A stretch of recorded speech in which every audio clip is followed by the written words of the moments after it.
Hello, എല്ലാവർക്കും നമസ്കാരം. എൻ്റെ പേര് തസ്ലിം എന്നാണ്. വിദേശത്ത് വെച്ച് കാണാം. പോയിട്ട് വരാ ഗായ്സ്.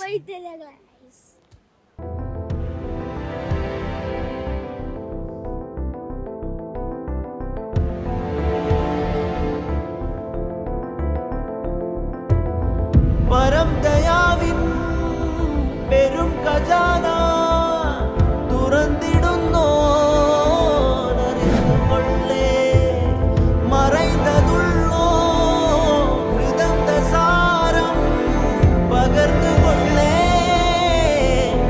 കൗലേ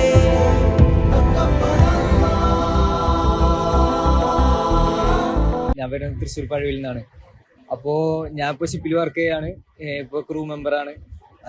അപ്പോൾ ഞാൻ പഠിച്ചത് ജീപ്പ് റേറ്റിംഗ് ആണ്. കോയമ്പത്തൂർ മറൈൻ കോളേജ് എന്ന കോളേജിലാണ് പഠിച്ചത്. അപ്പോൾ എൻ്റെ അഡ്മിഷൻ്റെ പ്രൊസീജിയറും ബാക്കി കാര്യങ്ങളും പേപ്പർ വർക്ക് എല്ലാം ചെയ്തത് ഗാലക്സി എഡ്യൂക്കേഷൻ ആണ്. അപ്പോൾ ഗാലക്സിക്ക് എൻ്റെ വലിയൊരു നന്ദിയുണ്ട്. പിന്നെ എന്നെപ്പോൾ എയർപോർട്ടിൽ ഡ്രോപ്പ് ചെയ്യുന്നവരെ ഗാലക്സിയാണ്. ഇപ്പോൾ നമ്മൾ ഇൻ കേസ് കോഴ്സ് കഴിഞ്ഞാലും നമ്മളവർ ലീവ് ചെയ്യുന്നില്ല. നമ്മളെ ഫ്യൂച്ചർ അവർ കറക്റ്റായിട്ട് ബിൽഡ് ചെയ്ത് നമുക്കൊരു ജോലി വാങ്ങി ആ ജോലി വാങ്ങി നമ്മളെ എയർപോർട്ടിൽ വരെ അവർ എത്തിച്ചേരും. അപ്പോൾ എല്ലാവരും അഡ്മിഷൻ എടുക്കാൻ ഞാൻ റെക്കമെൻഡ് ചെയ്യുന്നു. യാതൊരു പ്രശ്നവും ഇല്ലാണ്ട് അവർ ബാക്കി എല്ലാ കാര്യങ്ങളും ചെയ്തു തരുന്നത് ഞാൻ ഉറപ്പ് തരുന്നു. അപ്പോൾ എല്ലാവർക്കും നന്ദി. See you. Good future.